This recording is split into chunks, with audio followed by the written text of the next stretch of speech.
First You Think is a not-for-profit ministry of the First Unitarian Church of Des Moines.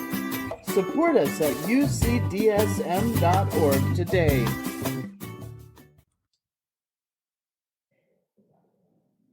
No matter who you are, no matter how lonely you are, the world offers itself to your imagination, calling over and over again, welcome you into the family of things, telling you that you belong, that you are home, or you are on a journey heading home. Like the migrating bird this time of the year. They are headed north. They are headed home. Last night, 75,000 birds flew over Iowa to go north.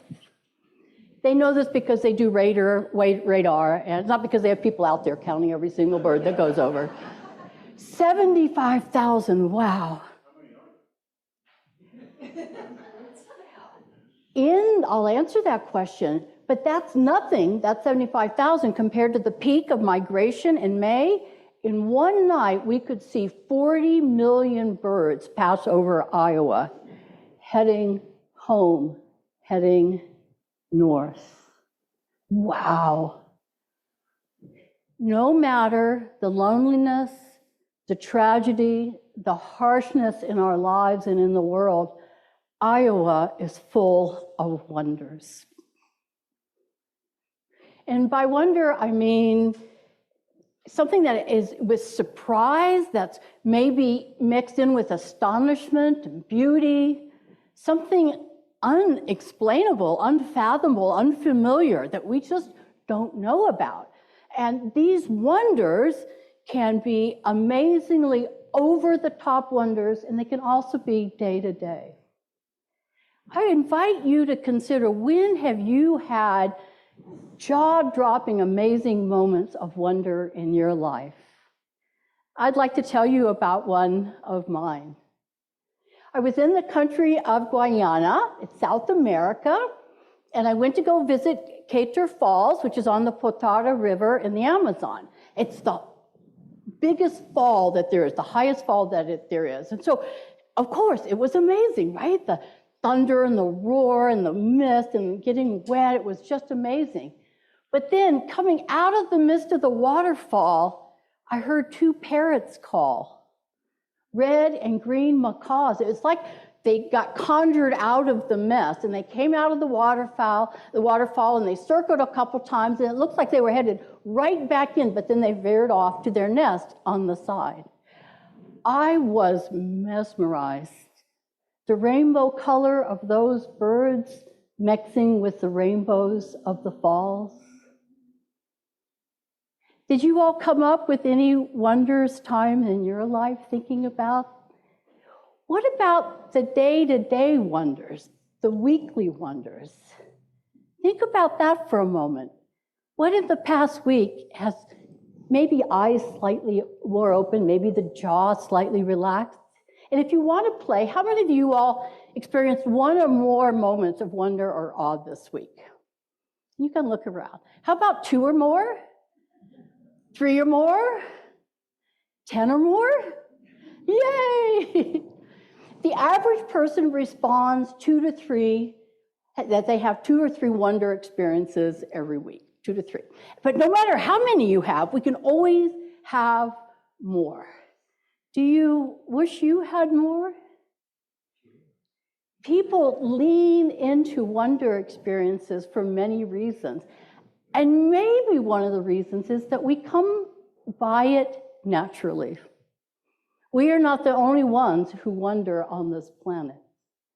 Jane Goodall, when she studied chimpanzees in Gombe, Africa, was observing one day a male chimpanzee came up to a waterfall and got all excited and flailing his arms and dancing around and throwing sticks and rocks. And then after a little bit, the chimpanzee sat down and just watched the waterfall. This was not an isolated observance. She and others have seen this several times.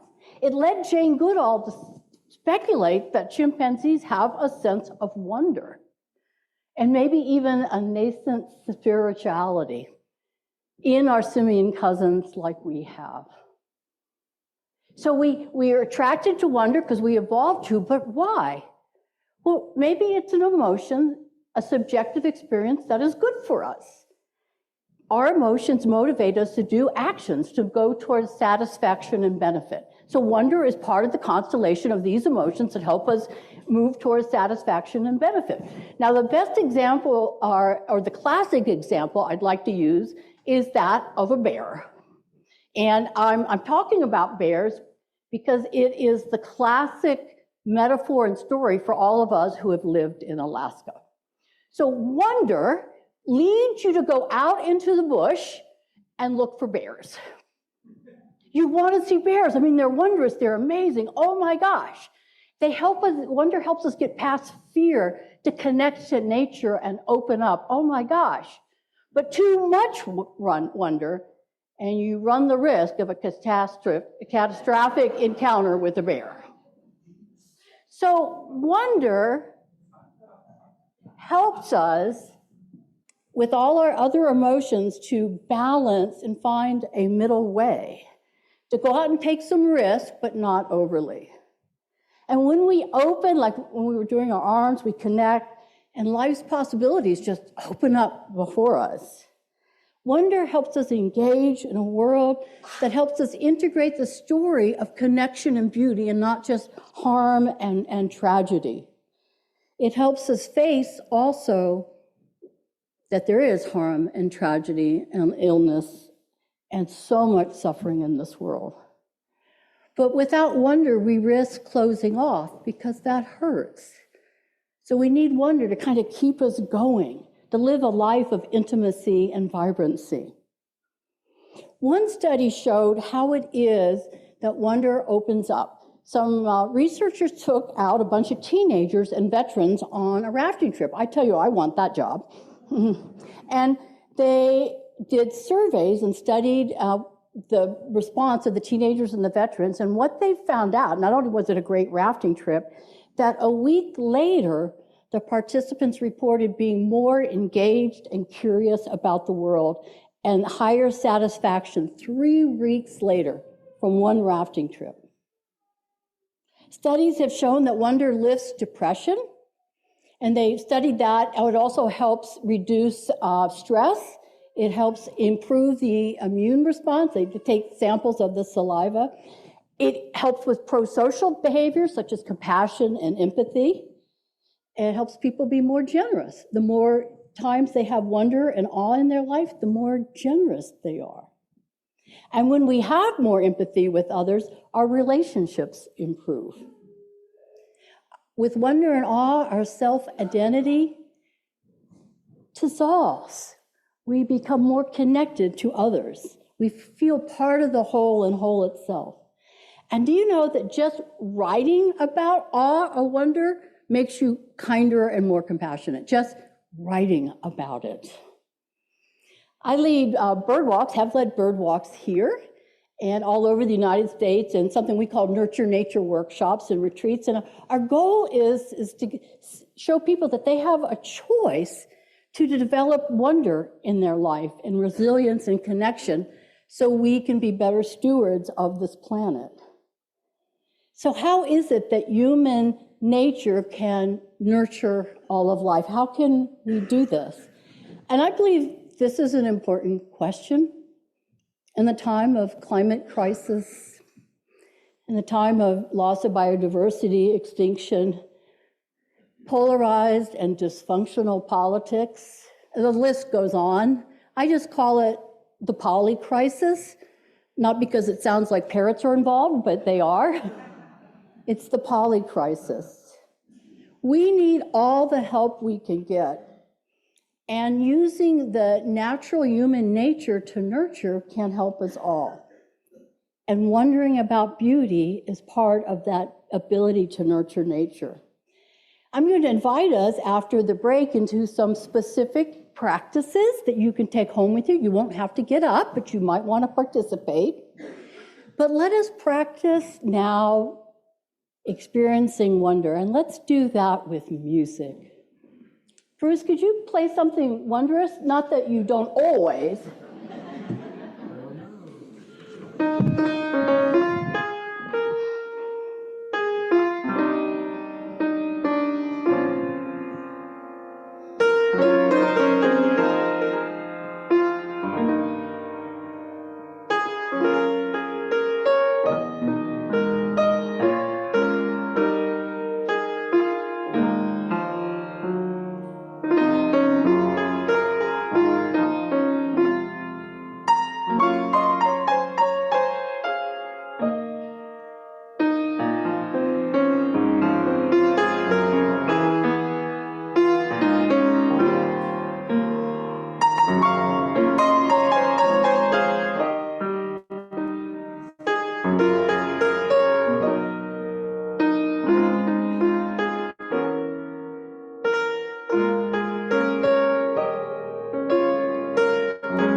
There are so many ways we can nurture nature, ours and the earth.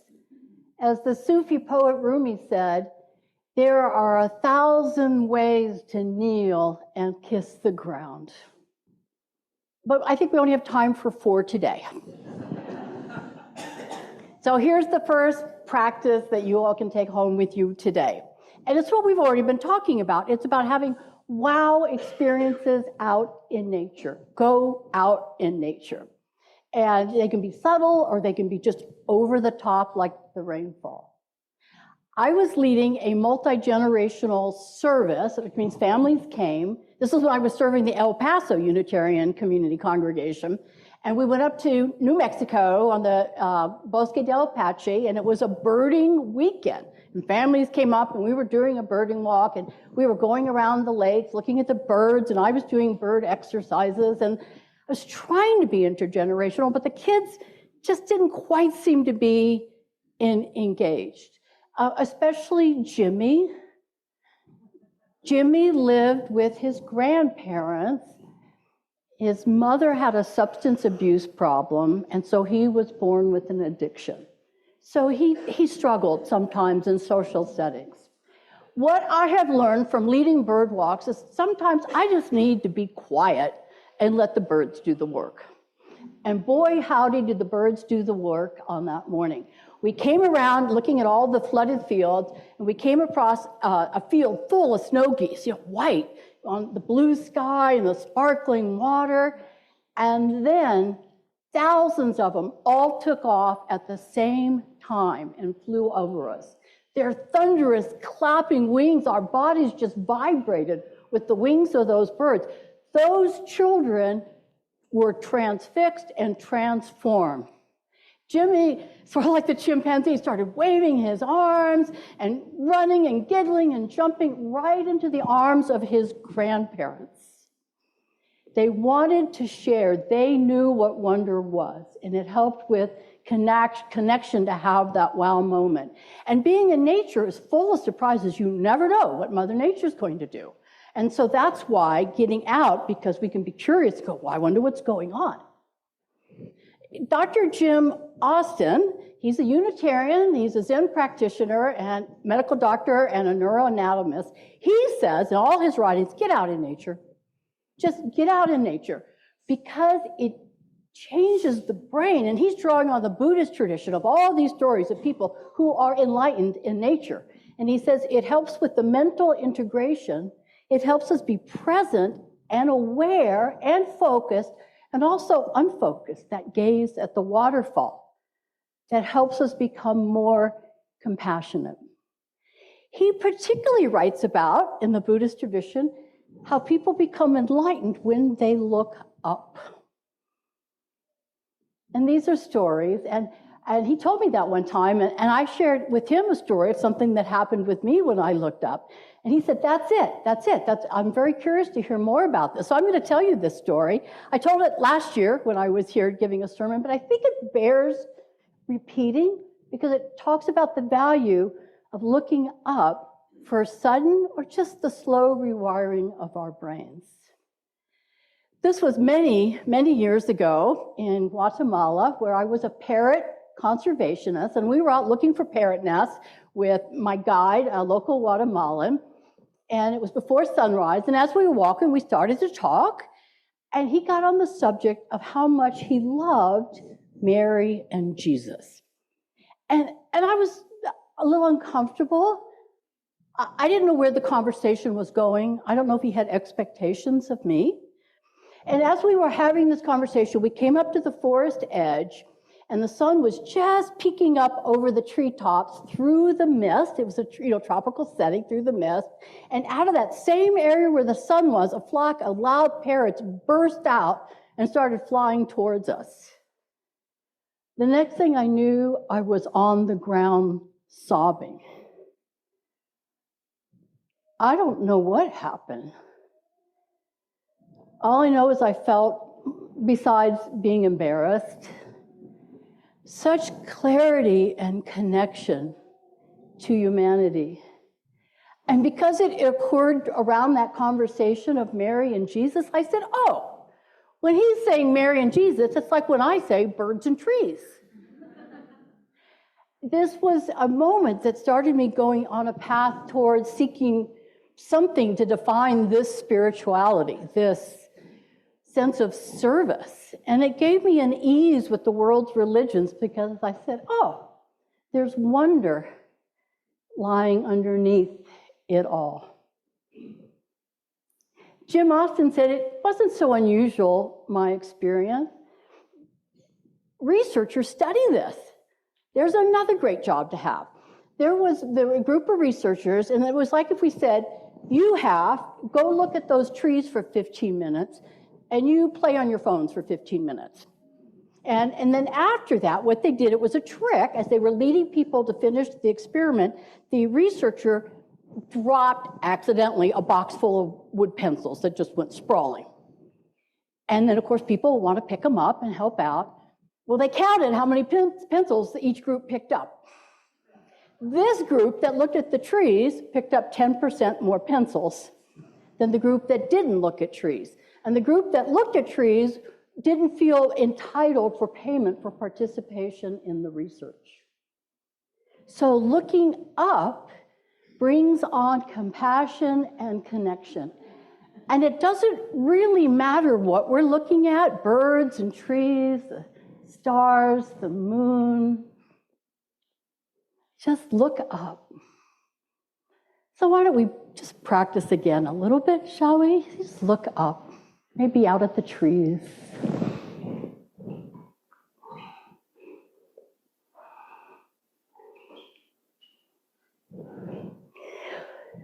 So wow experiences in nature. Get out, look up, but there's another thing we can do around wow experiences in nature. Is like with so many of the body's emotions, if you lead with your facial expressions or the words of the emotion, you can actually feel it. Smile and you can feel happier. It's the same thing with wonder. By just saying, wow. Did you guys say that with me? Wow. Okay, step one. Let's try another. Here's another way to nurture nature. Nature is everywhere. It's in us, it's in every object, it's everywhere. So how do we develop wonder in the routine of our lives? Where things are perhaps boring or uncomfortable. I mean, it's one thing right now to be wondering about the green leafy explosion that's happening and all those beautiful flowers that are coming up. But what about in the winter? The gray, ashy snow of our climate and perhaps our own hearts as we look at the headlines on our phone and newspapers, reading about the world's struggles and the latest crazy thing politicians did or said. We have a sense of, well, I'm going to call it the really energy. You know, really, it's my Valley Girl days, really. It's where we don't approve, we're judging, really. So what we can do if we find ourselves doing that is maybe shift that energy. Again, it's sort of like saying, wow, is instead of going, really, you know, like a bird poops on your windshield, really, instead you could go, really? You guys want to say it with me, please?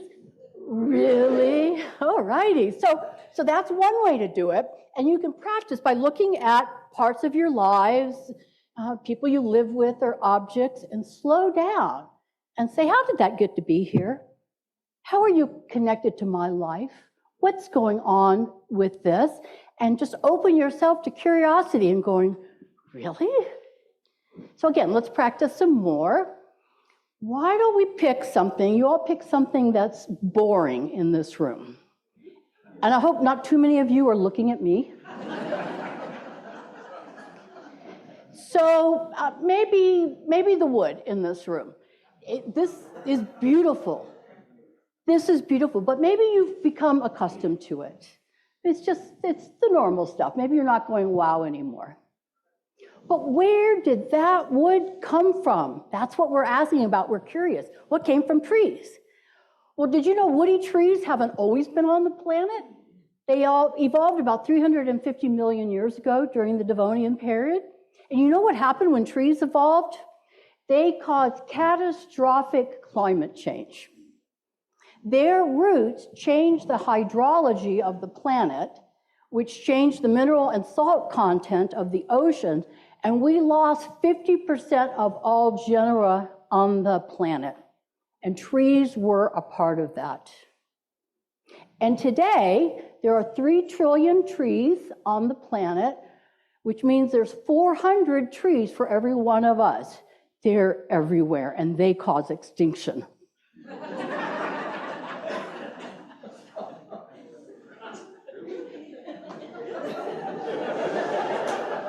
We're not alone in this.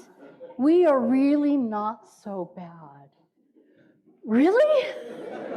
Really? Which brings us to number 3, the practice is being able to have wonder with our fellow kind, our fellow humans. For me, in my work as a conservationist and as a minister, it's one of the most challenging areas, our judgment we have for our species. And I have it too. And it's really maybe easy to be wondrous about a child and the geniuses in the world. But what about everyone else? If you ever feel you have a sense of judgment about humans or humans in particular, how do we find wonder in the smiling faces around us or even the frowning faces? What would our lives be different if we walked into this room or walked out these doors and said, oh my gosh, people are so wondrous, I don't know what to do about this. And you can practice it. You can ask questions of, I wonder what they're thinking and feeling. I wonder how they got to be here. How can they be so kind and courageous in the midst of so many challenges? So we slow down and we really take a look and be in wonder of the people around us. And here's how you can help that interaction. The judgmental sense of other people, I'm going to age myself again, just need to think about the movie The Big Lebowski. It's where it's the dude energy, right? Where you go, come on, dude. Do you know that dude? It's that judgmental sense that somebody disappointed us. So what we want to do is change that dude energy to more of a Fonzie dude. Dude! And just train yourself, like when you go into committee meetings, I do this, look around at everyone's face, and I don't always do it out loud, going, dude, dude. And we can train ourselves to see wonder in others. Would you all practice that with me? Now look at each other's face. Look at each other. Put your thumbs up and go, dude. Dude. So we're coming into our last little hint for the week. This would be to have wonder about ourselves. Everywhere you go, there you are. Wonder is ever available. The beauty in others, in the trees and the birds, this world is also in you. And we can open ourselves to this wonder, train ourselves so we can have lives of more intimacy and vibrancy. Because if we close off that going, I'm no good, we close off the world. And we close and diminish our resilience for helping the world. So we need to practice seeing ourselves as great and wonderful and wondrous. And so this takes practice too, I think, for most of us. So I'm going to ask you to step out of your comfort zone and say, I'm good.